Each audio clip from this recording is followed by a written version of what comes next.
que é uma continuidade, mas hoje vai ser um tema bastante, vou falar assim, pastoral. Tá? Quando a gente fala da escola de oração, nesse tempo, dia de quinta-feira, a gente diz assim, a gente para orar, a gente tem que se concentrar, então deixa o celular de lado, tal, e aquele tempo de oração realmente frutífero, abençoado, as pessoas dão vários testemunhos, né? Mas assim, agora a gente vai falar de um tema pastoral. Não é propriamente um estudo racional das Escrituras, é um estudo pastoral. Essa semana eu recebi a telefonema de um pastor, amigo, sempre acontece isso, de telefonar para tirar dúvida da Bíblia, e um pastor lá de fora, ele me telefonou para perguntar sobre João Batista na prisão, porque que ele ficou em dúvida e perguntou a Jesus se ele era o Cristo ou não. Essa foi a dúvida que ele teve. Um pastor de uma grande igreja, etc. e tal. E aí a gente começou a conversar e eu falei, existem duas leituras, é o que eu estou falando para você aqui agora. Duas leituras bíblicas, a leitura teológica e a leitura pastoral. Poderia ter outra leitura que é exegética, mas estaria dentro do contexto teológico também. Leitura pastoral e leitura teológica.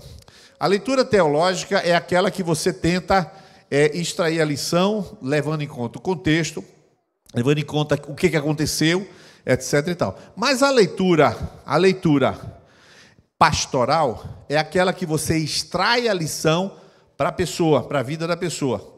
E eu estava dizendo a ele que João Batista ali, ele estava vivendo uma coisa que muita gente vive quando se isola. João Batista foi preso, estava isolado. E quando a pessoa está isolada, ela perde a referência da interação. Então, não é que ele entrou em dúvida, ele ficou em dúvida se ele fez o que tinha que fazer no ministério dele. Então, rapaz, será que depois que tudo que eu falei, que eu te ensinei, será que Jesus é o Cristo? Será que eu fiz o que era para fazer mesmo?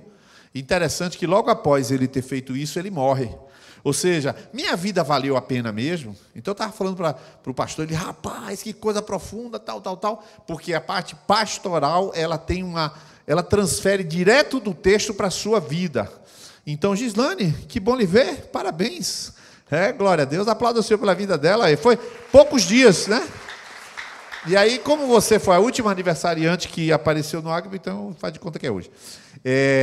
Então, assim, o que a gente tem hoje é um tema pastoral. E se você puder não colocar a mão nesse treco aqui, é melhor, porque a gente vai trabalhar o tema, um tema bastante profundo, chamado a maturidade, amadurecimento. Então, eu queria fechar os olhos agora, que a gente orasse, pedir que Deus derrame graça sobre nós hoje, nessa noite pastoral.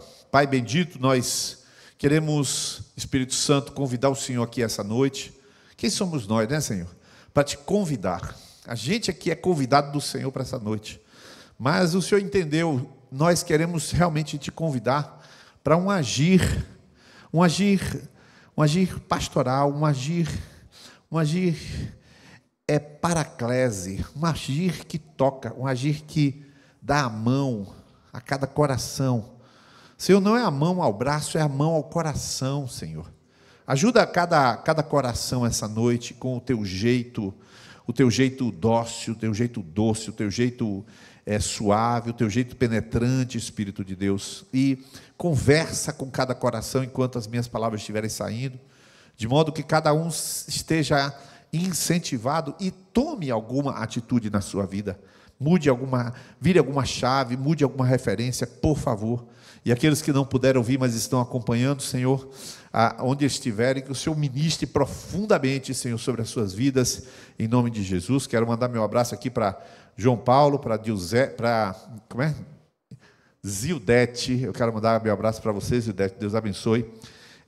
Vamos colocar aqui, pode colocar na tela, vou passar aqui. Nós temos atitudes, princípios fundamentais para uma liderança eficaz. Essa próxima tela eu queria que todo mundo lesse aqui, é só para revisão, tá? Vamos ler 1, 2, 3 já? Ou somos liderados? Com a questão da liderança. E por último? Meio místico, é um tema do dia a dia. Isso aqui a gente já insistiu, e eu insisto por questões pedagógicas, questões de conhecimento mesmo, cognitivas. A liderança começa, a palavra amarela aqui que diz?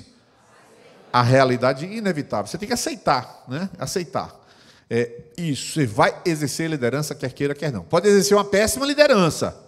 Tomara que não, mas vai exercer. Entendendo que todos começamos liderando. Pronto. E é isso que eu vou trabalhar isso hoje, tá? Esse tema, nós mesmos. E a parte amarela aqui que diz? Os princípios fundamentais como parâmetros mínimos. Você tem que tomar os princípios fundamentais. Eu já falei sobre a responsabilidade, já falei sobre a poder e autoridade, e falei também sobre visão e propósito. A visão é o que define e direciona a sua ação. Por exemplo, se você perde a visão no casamento, seu casamento vira uma draga, vira uma mesmice. Ele vira como é que se chama? Uma lagoa parada, e vai dar bicho, porque perdeu a visão do casamento. Isso vale para qualquer coisa. A visão, professor. O professor, quando perde a visão, é um saco. As aulas são chatas, ele não renova, não bota nada dinâmico. O professor perdeu a visão. Resiliência. Falei sobre resiliência, que é outra atitude. É a habilidade de se adaptar, recuperar e crescer diante das adversidades, desafios e crises. O que diz em frase azul ali? Porque se recuperar, aí o cara se recupera. Nunca mais eu vou à igreja. Me recuperei, mas não vai à igreja mais. Então não se recuperou. Se ele perdeu a visão, não se recuperou, né? Então, assim, a resiliência eu coloquei, as pessoas que estão caminhando com propósito suportam provações como parte do processo.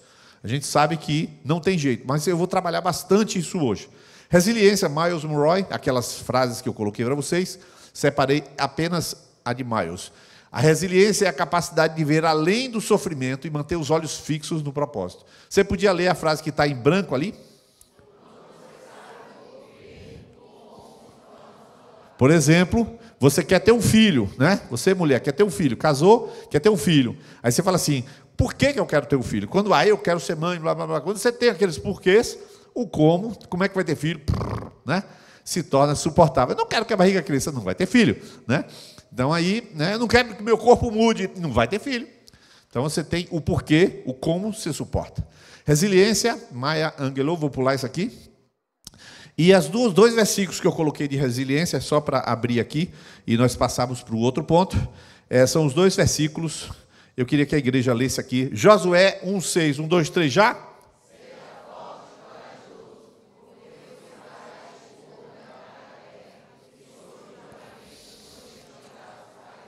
Deus quer dar, mas é a gente que tem que ser forte, né? Legal isso. João 16, verso 33, o que diz? No mundo, mas tenham coragem. Aí você poderia responder, Jesus, tu venceu, mas nós não, né? Então, assim, é interessante esse jogo dialético com Deus, mas a gente vai trabalhar hoje, começa agora 20h39, e meu toque de horário, né? A gente começa falando hoje sobre equilíbrio, diga equilíbrio. Qualquer figura que represente o equilíbrio. Bom, o que a gente vai tentar trazer pastoralmente sobre essa questão do equilíbrio? Meus amados, acontece muito, e já eu vou colocar 3 vídeos, então eu estou pedindo aqui que Edilin e que Rian, e que o pessoal da mídia já fique pronto, porque já os 3 vídeos vão ser colocados, e quando os vídeos forem colocados, aí eles já tem um ponto, vídeo 1, vídeo 2, vídeo 3, vídeos de 1 minuto. Pois bem, o equilíbrio, o que acontece? Você tem pessoas que não são religiosas, pessoas que não querem saber de Deus. Qual é o foco que essas pessoas têm?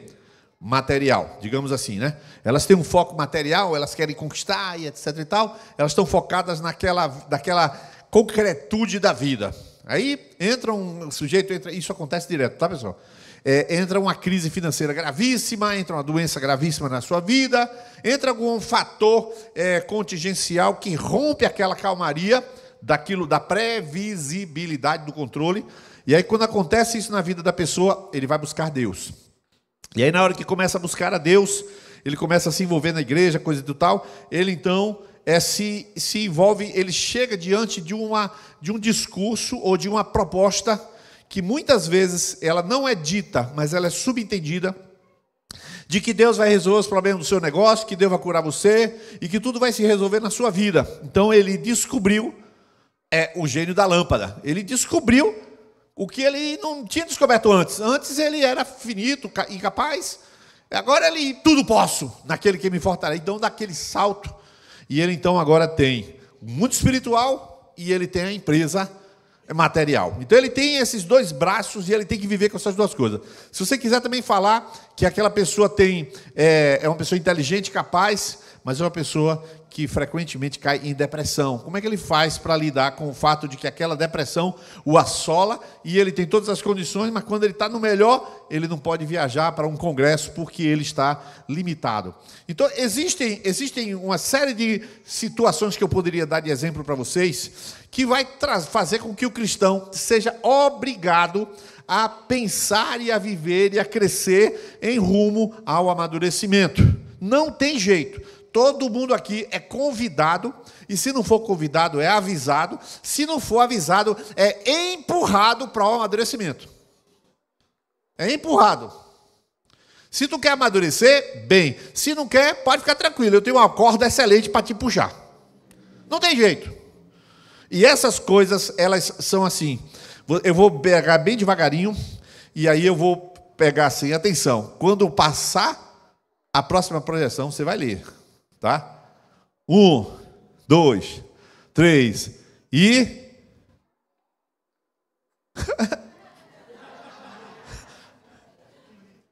Não! Pronto. De novo? Benjamin Franklin convida você a pensar na dor de crescer. E para isso eu vou ler o Salmo 39, 1 a 13, para fazer uma síntese de introdução.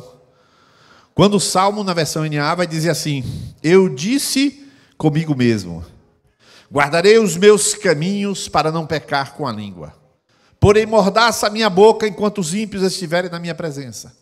Emudeci em silêncio, calei a respeito do bem, a minha dor se agravou. O coração me ardia no peito enquanto eu meditava, um fogo se acendeu dentro de mim. Então eu disse em voz alta: Senhor, dá-me a conhecer o meu fim e qual é a soma dos meus dias para que eu reconheça a minha fragilidade. Deste aos meus dias o cumprimento de alguns palmos. A tua presença, o prazo da minha vida é nada. Na verdade, todo ser humano, por mais firme que esteja, é pura vaidade.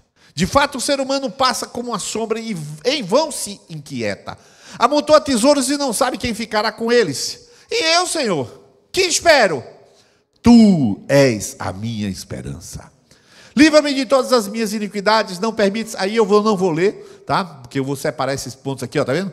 Esses 3 pontos em azul, ó, 8, 9, 10, 11, 12, 13, são a oração dele. Aquela primeira parte é uma reflexão. Essa primeira parte que está em branco, todas elas aqui. Isso é o Salmo de número 39, que ele pode ser dividido em 5 partes. A primeira parte do Salmo 39 é a parte da clareza espiritual. A segunda, o reconhecimento das emoções. A terceira, uma reflexão séria sobre a vida. A quarta, esperança. E a quinta, oração. Atente comigo o que diz a parte da clareza espiritual. Ele diz: eu disse comigo mesmo, guardarei os meus caminhos para não pecar com a língua, porém mordaça a minha boca enquanto os ímpios estiverem na minha presença. Emudeci em silêncio. O que ele está dizendo? Que existe uma sabedoria espiritual necessária para você lidar com o mundo. Existe uma sabedoria espiritual necessária para você lidar com o mundo. Por exemplo, é tolo o cristão que vai no trabalho e se expõe. É tolo o cristão no trabalho, encontra um amigo e começa a contar a sua vida como se ele estivesse na igreja. Meus irmãos, isso acontece tanto. É tolo. Tolo, sabe o que é tolo? Tolo espiritual. Porque a clareza espiritual de Davi está na cara. Ele disse: eu vou guardar a minha boca enquanto estiver na presença de um ímpio. Você vai para uma festa da empresa. Festa da empresa. Tem que ir. Vai mesmo. Ah, mas lá tem cerveja, meu irmão.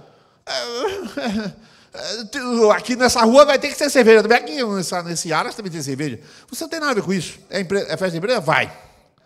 E você vai salgar aquele lugar. Aí você chega lá e você começa a conversar o que não deve, como se você estivesse tendo que comprar a aceitação, a amizade, e você começa a comprometer a sua vida, porque você não tem clareza de quem você é. Se você é sal, na hora que você discerne que aquele ambiente caiu de nível, você levanta e faz, eu não fico mais aqui, e fala isso, e se expõe, e deixa o sal salgar. O sal cai na ferida, uma parte das pessoas, quando cai na ferida, reclama, a outra parte lembra quem você é. Essa semana eu fui fazer 60 livrinhos de fundamento lá na Xerox, na empresa da Xerox. Quando terminei, olha só, irmãos, eu não posso pecar em público de jeito nenhum, porque o que tem de gente que me conhece, meu Deus do céu. Aí eu vou lá, entrego meu livrinho para publicar, não sei o que, não sei o que. Quando eu vou sair, o irmão fala, eu te conheço. O dono, né? Eu falei, você me conhece? Da Assembleia de Deus. Fala, Assembleia, que é uma igreja nova, né? Assembleia de Deus. Da Assembleia de Deus. Aí eu fiz, sério? Da sede central. Aí começou a falar. Você era assim, você falava isso, eu saí, blá, blá, começou a contar a história. E ele vai, conta a história, e ele disse que evangeliza de madrugada. Olha a história que ele contou. Ele um dia chegou no bar na Santa Mônica. Tem um bar na Santa Mônica que ele entra lá e só tinha baixaria.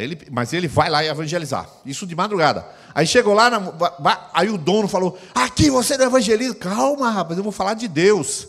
Aí ele virou para mim e falou assim, é muito bom falar de Deus, porque todo mundo quer. De Jesus não, mas de Deus. Aí comecei a falar e falei de Deus. O tempo passou, saí de lá, estava muita baixaria, mas ele vai de madrugada.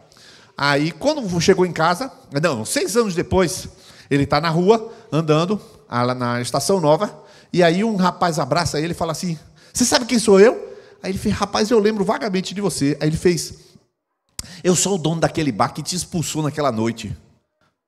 Eu nunca esqueci de você. E eu quero dizer que eu encontrei Jesus, e graças a Deus que eu encontrei para você, que eu disse que eu fui transformado. Olha só que coisa. Então, o camarada, ele pode estar no ambiente que for, mas ele marcou a vida de alguém. Então você tem que levantar e falar, eu não fico mais aqui. Aquele sal cai na ferida de alguém, 6 anos depois você recebe um testemunho de alguém, claro. Então, a clareza espiritual tem que haver na sua vida, na minha vida. O reconhecimento das emoções. Olha só o que ele faz. Emudeci em silêncio, calei a respeito do bem, e a minha dor se agravou. Olha o que o salmista está dizendo. O salmista está mastigando as informações da sua alma. Ele não está negando, já eu falo sobre negação. O coração me ardia no peito, tudo emoção. Enquanto eu meditava, um fogo se acendeu dentro de mim, então eu disse em alta voz, esse homem está completa emoção. Davi parece que é um poço de emoção. Não, irmãos. Davi canaliza a emoção do jeito certo.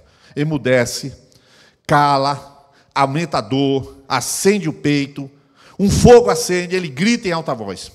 Irmãos, vou fazer uma pergunta bem simples para você, por isso que eu disse que a palavra é pastoral. É uma pergunta bem simples para você. Quem mais ganhou com os salmos escritos?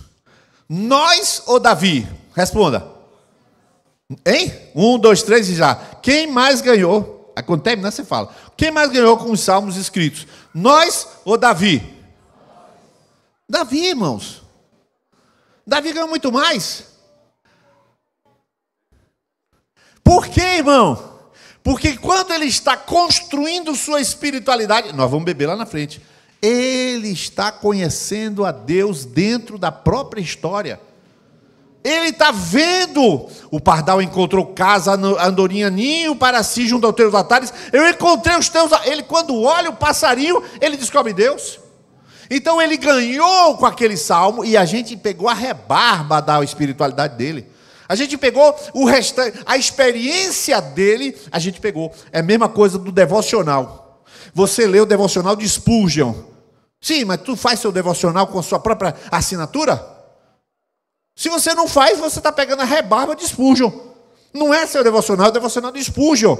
Você tem que ler a Bíblia e falar, rapaz, você viu que Deus falou em Levítico. Aí o cara fala assim, meu Deus, Fernando não está nada bem. Deus não fala em Levítico. Deixa ela ter a experiência dela em Levítico. Tá bom, você tem sua experiência em Ezequiel. Também é impossível, né? Mas tudo bem. Você tem que ter sua experiência. E Davi tem uma experiência emocional real. Vocês viram aqui na primeira nossa noite de oração, que eu disse, a gente tem que fazer poesia para Deus, a gente tem que expressar a nossa verdade interior para Deus. E nós vivemos aqui uma noite sobrenatural. Por quê? Porque parou a oração racional. E eu disse isso, a figura é sempre essa. Se Deus sabe ler, então escreve e vai dormir. Ele lê lá e você vai. Não é assim. Não é assim. Você tem que reconhecer suas emoções. Reflexão séria sobre a vida. Eu vou passar mais rápido. Para que eu reconheça a minha fragilidade. Desde os meus dias, o cumprimento de alguns palmos, a tua presença, o prazo de minha vida é nada. Na verdade, todo ser humano, por mais firme que esteja, é pura vaidade. De fato, o ser humano passa como uma sombra, em vão se aquieta. Amontoa tesouros e não sabe quem ficará com eles. Irmãos, essa parte da reflexão é necessária. Eu estou vendo lá atrás Alisson como uma criança no colo. Ele é obrigado a refletir sobre a vida. Eu vim aqui e tirei foto de 3 famílias ofertando. André, Nilce, Mateus, Marina, família, Júnior, Ariane e família. Aí eu tirei foto, achei linda, botei no Ágape. 3 famílias ofertando. Júnior é obrigado a pensar na vida. André é obrigado a pensar na vida. Não se faz somente espiritualidade, se faz espiritualidade e reflexão sobre a vida. O salmista está orando, está pensando, quem sou eu? Por que isso aconteceu comigo?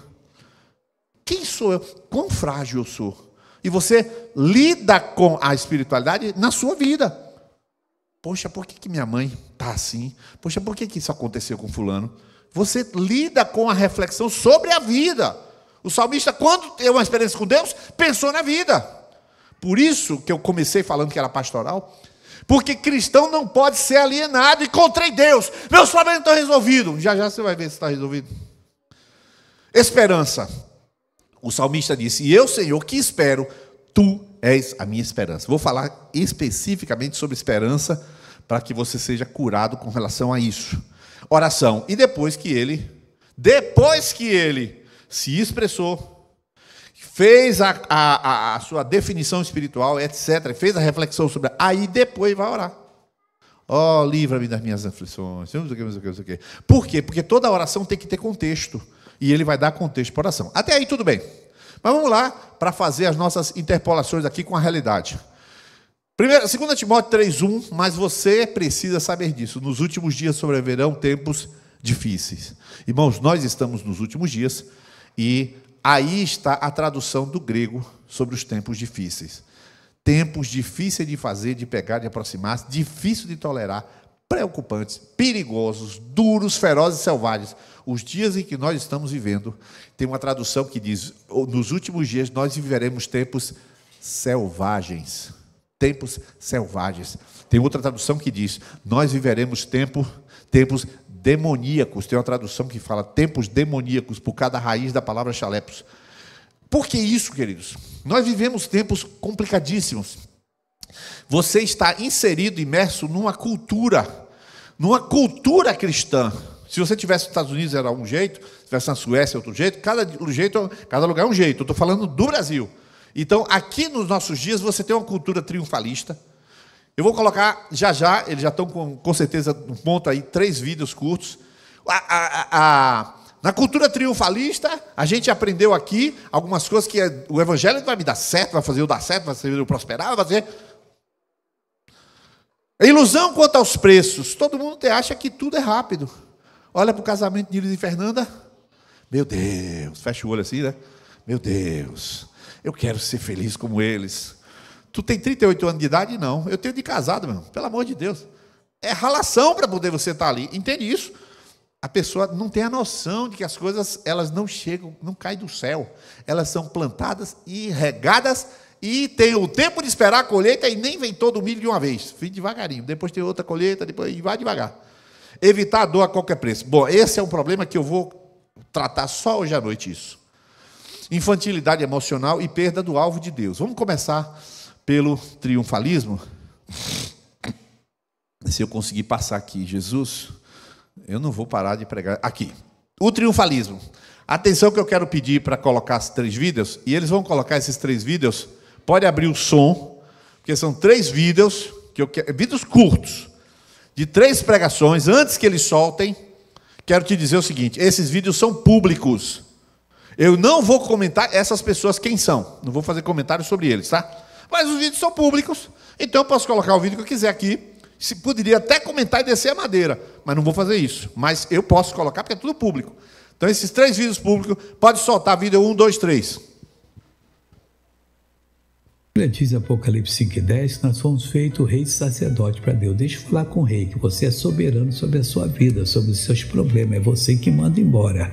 Olha o que diz Provérbios 20:28. Benignidade e verdade guardam o rei, guardam você. O que é benignidade? A esperança bondosa com que Deus lhe chamou, e verdade é a palavra do Senhor Deus. E com benignidade sustente o seu trono. De novo agora, a benignidade vem para você sustentar o seu trono, para quando você mandar uma doença embora, der a ordem de Jesus, aquela ordem ser cumprida. Não perca a benignidade nem a verdade, e você vai ser uma pessoa muito bem sucedida. Até com o diabo dá para aprender. Tem gente que fala, misericórdia, tá amarrado.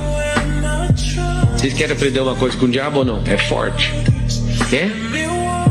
O diabo já sabe o final dele, é derrotado e não desiste nunca. Acorda todo dia tocando terror como se não houvesse amanhã. Você sabe o seu final, você vai reinar, você é filho de Deus e você desiste todo dia. É forte ou não? O diabo sabe o final, ele acredita mais em Deus do que qualquer um que está aqui nesse ambiente, porque ele troca ideia face a face quando ele tem autorização. Ele estava lá tentando Moisés, o Abraão, o Isaac, o Jacó, o Daniel, o Paulo, ele estava em tudo, todos os episódios ele aparece. Ele sabe que vai dar tudo errado na vida dele, mas ele acorda todo dia com gás. Alguém pergunta por que ele fica fazendo isso? E você desiste. E o lance dele não é mudar o futuro dele, é mudar o seu. Jesus é o centro do Evangelho, Jesus é o centro, mas de Jesus, você é o centro. Do coração de Jesus, você é o centro, porque fomos chamados filhos e somos filhos. Você é importante. Tudo que Jesus fez apontou para você. Se o que Deus fez apontou para Jesus, se o que os profetas fizeram apontaram para Jesus, o que Jesus fez colocou um alvo em você. Todo o amor é por conta de você, o sacrifício é por sua culpa, a cruz é por conta de você, o sangue é por conta de você, o amor é por conta de você. Nós estamos no meio desse furacão de amor. Você é importante. Se qualquer história, qualquer legado, qualquer palavra contra você menosprezou, colocou você para baixo, eu digo em nome de Jesus, para você, você é a pessoa mais importante da terra, porque tudo que Jesus fez foi por sua culpa. Você é importante. Vamos lá, pessoal. Você tem 3 dos inúmeros exemplos do triunfalismo no mundo cristão. É padre, é pastor, é igreja isso, é igreja aquilo. Eu tive o trabalho de procurar os convites das igrejas para que as pessoas vão aos seus cultos. Eu fiquei caçando. Todos dizem assim: venha ser abençoado. Todos. Ninguém está dizendo assim, Deus quer mudar a sua vida. Não, Deus venha ser abençoado. O triunfalismo é isso. Você está prometendo a gente que nós vamos ser o He-Man, super-homem. A gente vai pegar aquela fórmula mágica e vamos resolver os nossos problemas. O que acontece? Isso é como se assim, está no inconsciente coletivo, para quem conhece um pouco do que eu estou falando. Está naquela percepção subjacente à cultura cristã. Hoje as pessoas, quando começam a passar por alguma coisa difícil em sua vida, alguém aparece perto delas e disse: cuidado aí, varão, tem alguma coisa errada em sua vida. Ainda faz cara assim de pastor. Uma coisa errada em sua vida. Fala aquela balança a cabeça assim. E você já fica: rapaz, eu vou procurar pecado aqui. E as pessoas, elas estão sempre medindo se estão bem com 2 fatores. Um deles é esse: alguma coisa está dando, as coisas estão dando certo. Eu estou bem com Deus, está tudo beleza. Então, isso se chama triunfalismo. Essa cultura que quando alguma coisa dá errada, acende a luz amarela. O que é dar errado? O que é dar errado? A gente vai estudar bastante o que é dar errado. Uma das coisas que é dar errado é aparecer alguma coisa doendo. Quando alguma dor, quando alguma coisa que dói. Uma separação, um diagnóstico no filho, um filho que não quer saber de Jesus, diz que é ateu. Quando alguma coisa começa a se agravar, a pessoa automaticamente começa a procurar demônio e pecado na vida. Vai ter uma coisa, Fernando, eu preciso conversar com você. Fecha o olho assim. Diga, minha lindinha. Ela vai, Paz, por que a minha vida está assim? Por que está assim? Aí ela fala, é porque tu é do reino. Não, estou falando uma coisa verdadeira, irmão. Eu preciso que você investigue. Hipnose vale, né? E alguma coisa fica da insegurança do próprio cristão.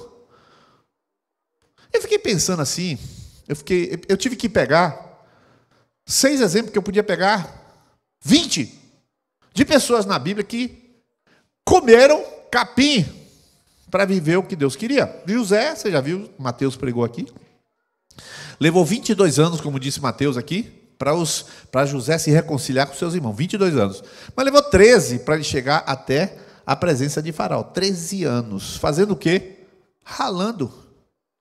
Sendo traído, sendo vendido, chorando, sendo injustiçado. 13 anos. E Mateus pregou a vida de José aqui. Eita glória! Pergunta a José se era glória.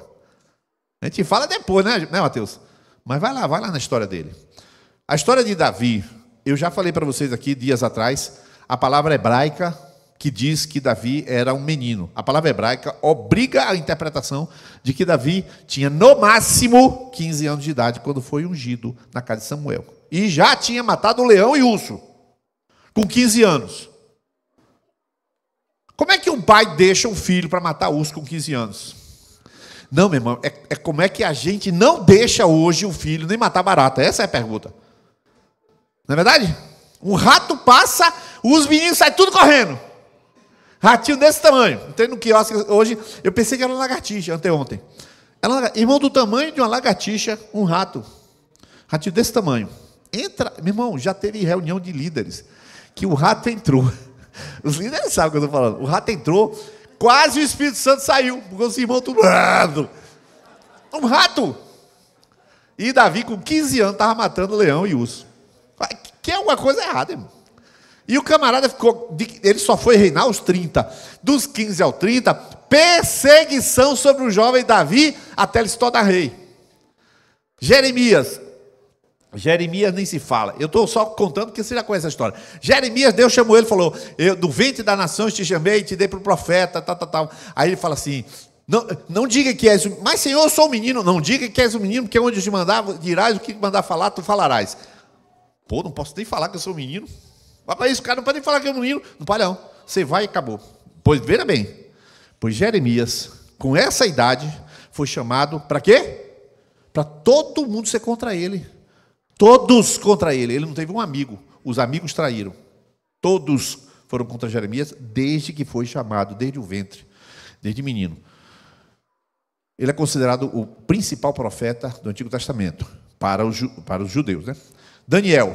Você sabe que Daniel foi para o exílio, naquela leva, poucos sobreviveram, ele sobreviveu. Por quê? Não sei, porque precisava ser um profeta. Quando chegou lá, é castrado, a Bíblia não fala que é castrado, mas a história fala, a arqueologia fala. Você nunca ouviu falar da mulher de Daniel, nem os filhos de Daniel. Ele foi castrado e se tornou o que se tornou na corte. Jesus, a Bíblia diz, em Hebreus 5:8, ainda que era filho, aprendeu a obediência por aquilo que padeceu. E Paulo?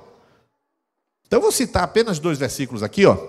Lamentações, eu queria que você lesse comigo para que houvesse uma apreensão melhor.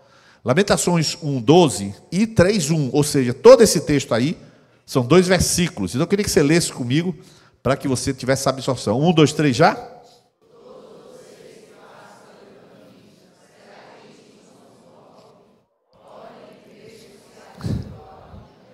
Essa dor que me sobreveio,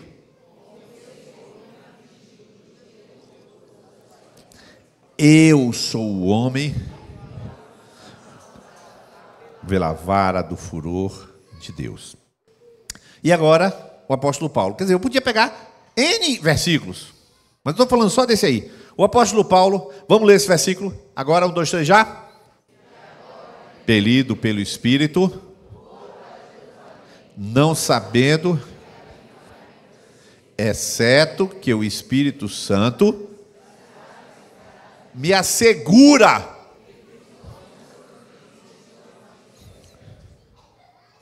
Me diz, quem é que vai ficar imune à dor? Me diga quem? Rainha Esté. Rainha Esté é rainha. Vai pegar a história dela. Quase ela morre por Amã e quase morre por Assuero, as duas vezes. Ela teve que ir em direção ao rei e dizendo: se eu for, eu não posso entrar na presença dele sem que ele me convide. Se eu for, morrerei. E se morrer, morri. E ela pega e vai arriscando a própria vida. Não existe ninguém. Não existe ninguém, irmãos. Abraão, ele mentiu dizendo que Sara era sua irmã, porque ele tinha medo de que matassem ele. O cara estava em ambiente hostil. Lá vai o sofrimento e a perseguição e a dificuldade. Não existe ninguém. E agora eu quero ler um texto para gente madura. Esse texto é para menino que já tem bigode. Para menino que já tem bigode. Para menina, amém. Amém é suficiente. É através... Fernanda, eu posso pedir para você ler esse texto no microfone? Porque a voz de Fernanda vai dar unção a essa leitura. Ela vai dar unção a essa leitura, porque a área de especialidade dela, eu vou ler 2 telas, tá? Quando chegar na segunda tela, você vai explicar o último parágrafo, sem que eu tenha te avisado que você vai explicar, tá? Então você lê agora. Isso, tá. É através da dor do enfrentamento e solução dos problemas que aprendemos, como disse Benjamin Franklin, as coisas que doem ensinam. Temendo a dor envolvida, quase todos nós, em maior ou menor proporção, tentamos evitar os problemas. Tentamos contornar os problemas em vez de encará-los de frente. Tentamos sair deles em vez de vivê-los e sofrer. Essa tendência a evitar os problemas e o sofrimento emocional que lhes é intrínseco é a causa básica de todas as doenças mentais da humanidade.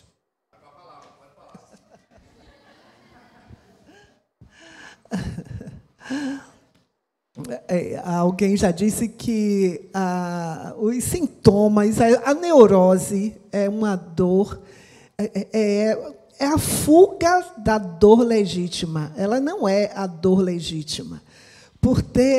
Por evitar a dor legítima, vem algum sintoma, algum comportamento. Por exemplo, uma crise de ansiedade. Não precisa.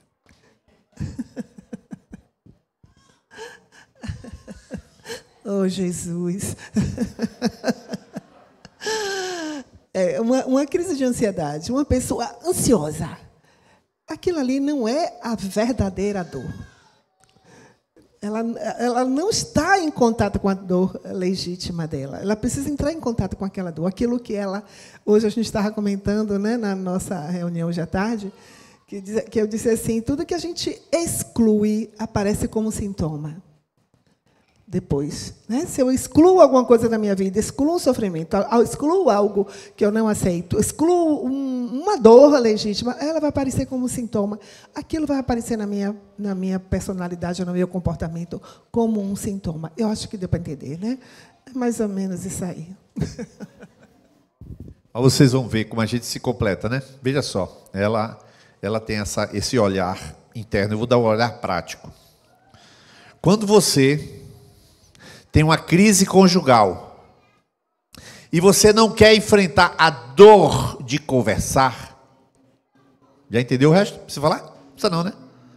Você não quer sair para um restaurante e conversar sobre aquilo, nem que não coma. Pede um prato, quando começa a conversar, estou sem fome e sai. Não quer. Eu preciso conversar com você. Mas essa fala simples, eu preciso conversar com você. Oi. Nós precisamos conversar. 3 palavras. Essas 3 palavras doem. E dor maior é conversar. Então, em vez de conversar, em vez de dizer que quer conversar, joga para debaixo do tapete e vai empurrando o casamento com a barriga. É um exemplo simples. Tem enfrentamento, você precisa vigiar, por exemplo, vigiar o que o seu filho vê no celular. O que você faz? Tem uma dor de descobrir uma coisa que você não quer descobrir. E tem uma dor de ser chata. Aí você não quer nem ser chata, nem descobrir. Você não quer as 2 dores, e você sublima essas 2 dores, e fica o negócio. Meu filho está fazendo o quê? Meu filho está fazendo com quem? Meu filho... Mateus, pena, fique de olho em meu filho, viu? Porque eu acho que ele não está bem. É assim. Fica falando com os outros, para os outros ficar vigiando, porque a pessoa não tem o enfrentamento necessário. Como é que estão as coisas? Minha mãe disse ser chata. Sou chata e sou mãe. Faz favor. Não sabe. Não quer enfrentar as dores da vida. E eu estou dando exemplos simples. Outro exemplo, você está no trabalho e você vê uma absurdidade acontecer, um desvio financeiro, um crime, alguma coisa grave acontece. Você faz o quê? Não é comigo não. Vou orar. Vai orar. Eu vou orar. Tu é sal e luz e vai orar. Tu já está lá, tu é cego? Não. Então não é sal nem luz. Porque Deus te mostra, eu disse, olha, eu vou orar. Por quê? Porque você não quer a dor do enfrentamento. Não quer a dor daquilo ali. Aí o que você cria? Um monte de neura. Sobre as neura que ela falou. Neurose é isso. É você ficar imaginando e não vivendo. Irmãos, se você não enfrentar a sua dor, não é aula de psicologia não. Porque todos eles enfrentaram as dores necessárias para viver. Todos enfrentaram. Uma dor que eu não queria sentir era a dor de largar a minha profissão. Nunca quis sentir. Depois o SESI me chamou para ser instrutor. Para todas as empresas aqui. Aí eu fiz um flerte com a minha profissão. Eu fiquei lá. Sou profissional, sou instrutor. Tarará. Até que um dia você falou, para. Eu disse, meia volta vou ver. Aí me chamaram, você vai dar conta? Não. A Natulab, não. Nestlé, não. Pirelli, não vou dar. O que aconteceu com vocês? Deus mandou. Eu queria amaciar aquela dor. Eu estava negociando com o enfrentamento. Eu tinha que enfrentar, acabou. Tem que assumir, acabou. Irmãos, essas coisas, elas são a razão de você ser infantil. A razão de você não conversar é não querer conversar porque dói. E já que dói, você cheira cocaína. Lembra o culto ficar. Eita, que foi tremendo hoje, Labaxé. Tu quer uma graça que seja uma cocaína que dissipe o que você tem que fazer. E fazer dói. Fazer dói. Desculpe esse pastor aqui, mas aqui, se Jesus mandar acender a lanterna, eu acendo um holofote em cima de tua vida. Se Jesus mandar acender uma lanterna, eu meto um holofote. Por quê? Porque eu conheço a natureza humana. E eu sei que o ser humano arranja tudo que é drible para não enfrentar o que tem que enfrentar, não viver o que tem que viver, não conversar o que tem que conversar, não abrir o que tem que abrir. Foge! E fica murmurando, falando, criticando. Sabe o que eu fiz depois que Bolsonaro e Lula se enfrentaram na eleição e não ganhou? Eu não vejo mais notícia nenhuma política. Nenhuma. Você perguntar onde o Bolsonaro vai ser preso? Que seja. E Lula, que viva. Aí você fala, você está ignorante. Vem cá. Eu estava no outro extremo, fiz o quê? No outro extremo. Vai dar certo. Deus vai nos livrar do comunismo. Não sei o quê. Deus me disse que ia livrar do comunismo. Isso não é um microfone, tá, pessoal? Estou falando em nível pessoal. Eu tive que deletar meu Instagram e deletar meu Facebook. Deletei, apaguei. Mas por quê? Tá certo, irmão. Eu tenho que assumir o preço daquilo que eu escolho. E dói. Cada escolha tem sua própria dor. Tem dores que são dores emocionais. Tem dores que são perdas que você perde. Eu tinha 5.000 pessoas no meu Facebook, perdi 5.000. No meu YouTube, eu botei alguns vídeos políticos, o YouTube bloqueou, até hoje não voltou. Tyson já ganhou um processo contra o YouTube, processou o YouTube paga multa, mas não devolve meu canal. Eu dou glória a Deus. É um preço. Eu tenho mais do dobro de membros do meu canal, quase 3 vezes o canal da Videira. O meu é 3 vezes o canal da Videira, o meu canal pessoal. Bloqueado. E aí? Adoro a dor, meu irmão. Quando dói, é bom. Diga, quando dói, é bom. Mas você vai dizer uma coisa para que emocionalmente você não esqueça dessa ministração. Você pode dizer um negocinho para mim? Pode ser? Não é nada ofensivo, não tem palavrão, pode ser? Você fala assim com voz de bebê. Meu Jesusinho, eu sou teu nenenzinho. Fala assim, meu Jesus, eu sou teu bebezinho. Fala aí. Soa ridículo? É o que muita gente faz. Se vê no colinho de papai do céu. Eu sou teu bebezinho. E bebê não pode sentir dor. Ele sentiu um choro. Vou te contar o último caso da dor. O último caso da dor para correr. Está tranquilo o tempo? Deixa eu te falar uma coisa. Seu filho tem que sentir dor debaixo de você, do seu olho. Sabe como é que é a dor que você sente? Já expliquei aqui a dor do brinquedo. Ele bagunça tudo, aí você, eu quero brincar com isso. Arrume tudo. A dor. Eu não quero. Não estou perguntando se você não quer. Você vai lá. Vai mais. Mas eu quero. Eu não estou perguntando se você quer. Você vai arrumar. Porque se você não arrumar, eu arrumo e jogo fora uma parte do brinquedo. Dói a sua ameaça, dói a perda do brinquedo e dói arrumar. Mas ele está ali perto do amor. Porque além de você falar para arrumar, você ainda ama, ainda conta história, ainda toma banho com ele, ela, enfim, né? Ou seja, tem amor envolvido e tem dor envolvida. Quem tem que botar a dor no seu filho é você. Não é essa dor de tirar. Vem aqui, moleque. Não é violência. Eu estou falando dor do prejuízo da coisa que ele não faz. Então tem que doer. Ele tem que estar sentindo várias dores protegidas dentro do ambiente dele. Você me entende? Amém? São dores que você tem que causar. Se ele for livre de toda dor, ele nunca será um adulto. E você tem um monte de adultos, alguns aqui, um monte de adulto infantil. Enquanto José, enquanto Davi, enquanto Moisés, todos eles comeram regrado, mas se tornaram homem de Deus. Você, adulto, quer se livrar de dor. Você, adulto, não quer conversar o que tem que conversar com sua esposa. Mas vai doer? Dói. Vai sangrar? Sangra. Qual é o problema?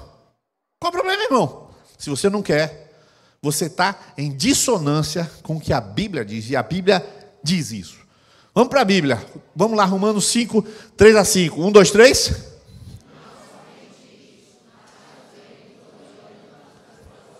Sabendo que a tribulação e a perseverança e a experiência. Então, olha só. Uma coisa está produzindo a outra. Agora Paulo vai falar dele. Agora eu vou ler. Porque não queremos, irmãos, que vocês fiquem sem saber que tipo de tribulação nos sobreveio na província da Ásia.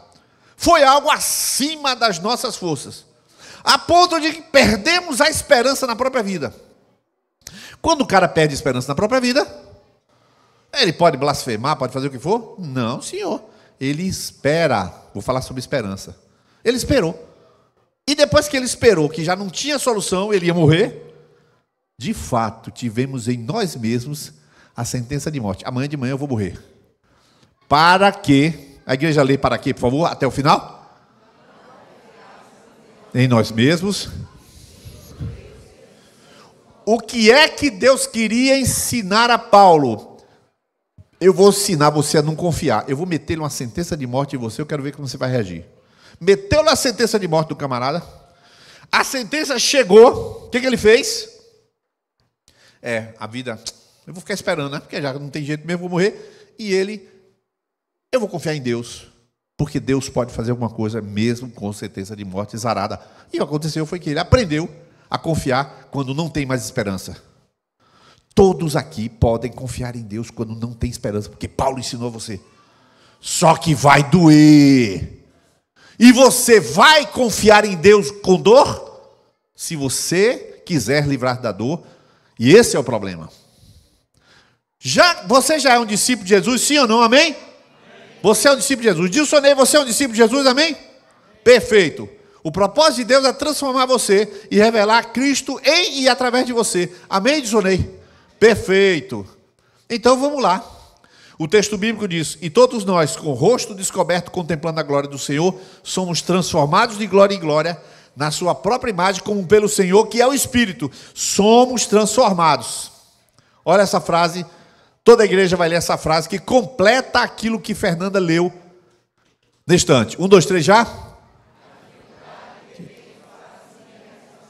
Pelo nosso comportamento de evitar a dor das consequências. Quando a gente está fugindo, tem dificuldade de assumir, não, o erro foi meu, fez uma besteira, aquele negócio enorme, o que ele faz? Esconde. Esconde. Por que esconde? A dor de ser julgado, a dor de ser criticado, a dor de ser rejeitado, a dor de dizer, você é menino, alguém vai dizer, você é menino? Rapaz, nessa altura do campeonato, você fazer um negócio desse, não esperava. Essa dor de ouvir isso, o sujeito usa como argumento para o quê? Para esconder e não assumir. Porque ele quer evitar a dor. Um adulto infantil. Sabendo, eu vou ler a parte em laranjado, você lê a parte azul. Sabendo da inevitabilidade da transformação, porque todo discípulo vai ser transformado. Pode ler o resto? O discípulo tem que aprender a gerenciar a dor e as emoções. Você vai dizer para 3 pessoas, meu querido, comece hoje a aprender a gerenciar a dor e as emoções. Pode falar, 3 pessoas. Quiser, pode até dar um beliscão para ele gerenciar a dor aí. Dá um beliscão. Dá um beliscão aí para gerenciar a dor.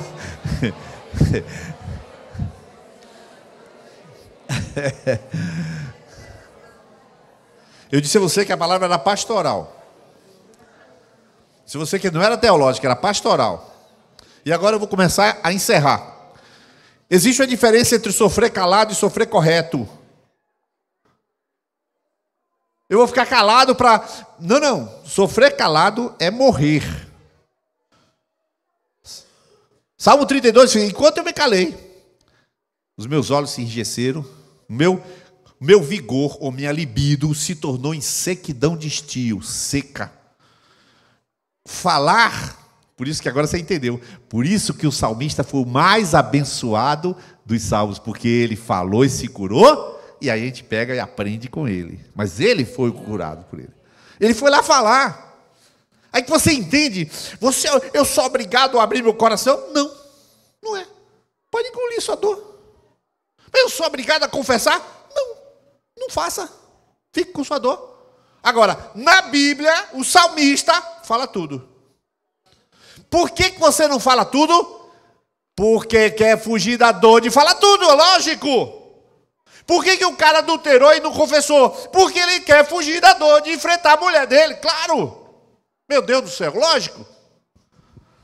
Menino espiritual, menino emocional. Menino espiritual porque não abraça a confissão, menino emocional porque não enfrenta a dor. Eu estou te ajudando pastoralmente hoje. Eu falei a você que era pastoral, não era teológica. Importantíssimo. Você precisa sofrer correto e sofrer calado. Sofrer correto é enfrentar a dor. Sofrer calado é evitar a dor e morrer. Morrer aos poucos. Morrer aos poucos. Eu acho que Deus quer que eu acabe a pregação porque ele tocou sozinho aqui, né? Bom, fé e esperança. Vou terminar mesmo. Fé e esperança. Irmãos, existe uma diferença de fé e esperança que eu vou explicar nesse versículo. Eu queria... Não é nesse versículo, não é no outro. Olha o que Paulo fala sobre a dor. Vamos lá. O que ele fala sobre a dor? Ele tem uma dor. Ele está sendo perseguido. O espinho na carne está batendo pesado em cima dele. Ele vai falar com Deus. Fala, não vou tirar não. Não, por que você não vai? Não, vou tirar não. Vou tirar não. Primeiro, porque você tem um resíduo de orgulho aí e eu quero quebrar esse seu orgulho. Segundo, porque você é bem melhor fraco. Ele, como é? Para mim, você é bem melhor fraco. Mas minha melhor versão não é eu falar inglês, não? Não, é fraquinho mesmo. Agora você vai ler comigo esse texto, para você entender o que é um camarada ressignificar o sofrimento. Está difícil? Então eu vou ter prazer na dificuldade. Masoquista, não. Mente renovada. 1, 2, 3, já, vamos ler?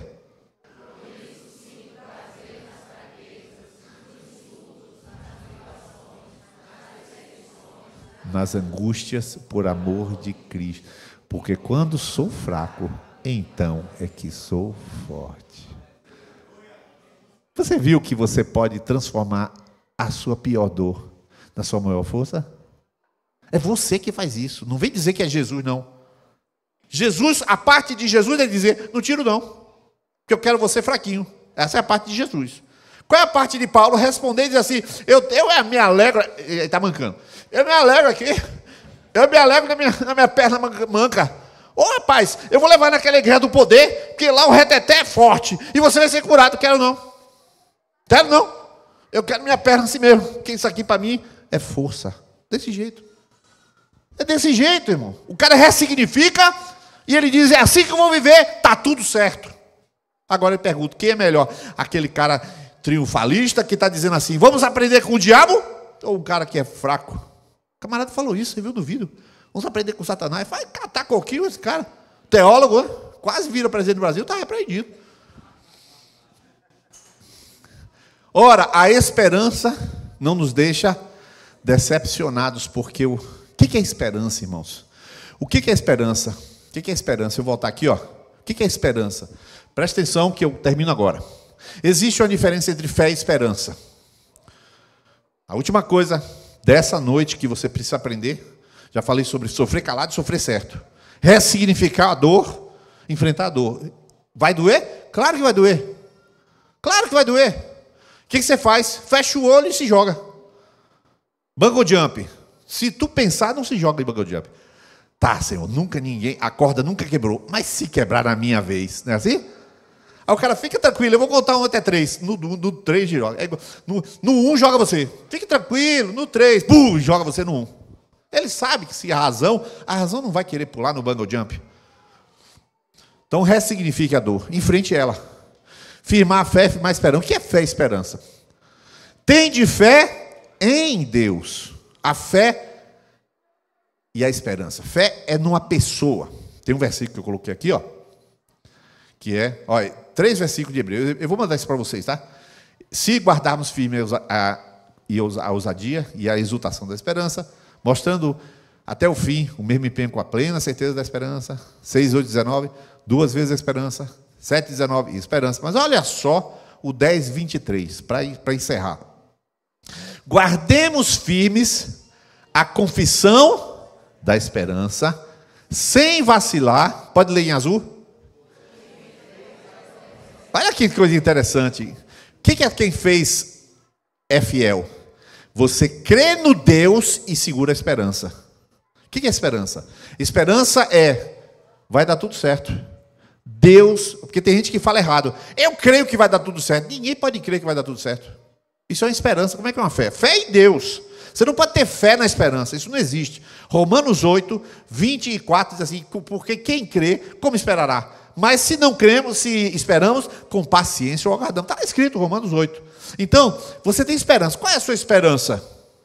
A minha esperança de que a minha vida vai ser melhor, de que eu vou crescer na graça do conhecimento, que eu vou desenvolver a minha vida e o meu pleno potencial. A minha esperança é de que minha família vai ser uma bênção, de que eu vou levantar filhos para a glória de Deus. A minha esperança é de que eu vou envelhecer e ver os filhos dos meus filhos e a paz sobre Israel. Pronto, essa é a esperança. A esperança é uma coisa genérica. E a sua fé? fé no Deus que cuida de mim, fé no Pai do céu, das luzes, e que nunca mudou e nunca falhou comigo, fé na palavra que Ele não volta atrás e cumpre comigo, fé que o Espírito Santo está entendendo? Você tem fé em coisas concretas, fé naquilo que Deus lhe disse, fé no Deus que está em você, fé naquele Pai que não abandona você, fé no Deus que lhe perdoa porque Ele perdoou ontem. Mas esperança, está tudo certo, Deus vai cuidar da minha vida. E se cair um avião em cima da videira? Está tudo bem, eu não vou estar presente, vou ficar vivo.